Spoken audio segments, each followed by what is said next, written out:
রোজা রেখে টুথপেস্ট দিয়ে ব্রাশ করা যাবে কিনা বলেন, যাবে কি যাবে না?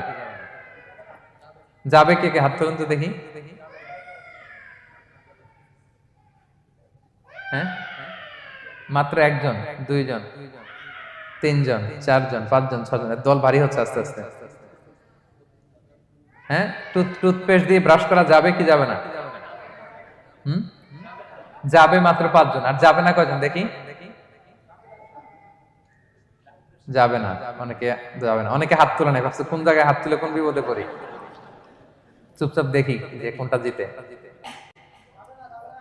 যাবে না? যাবে না, দল ভারী না? যাবে, এই সুন্দর বলছে, যাবে, কিন্তু না করাই ভালো। হ্যাঁ হ্যাঁ, যাবে। টুথপেস্ট দিয়ে ব্রাশ করলে রোজা ভাঙে না, তবে যদি খুব স্ট্রং টুথপেস্ট হয় এগুলো ব্যবহার না করা ভালো। দিনের বেলায় মেসওয়াক করা ভালো। হ্যাঁ, মেসওয়াক করলে ওইটা সবচেয়ে সেফ। তবে যদি আপনি টুথপেস্ট দিয়ে ব্রাশ করেন আপনার রোজা ভাঙবে না ইনশাআল্লাহ। কেউ কেউ মাকরু বলেছেন, কিন্তু আপনার রোজা ভাঙবে না।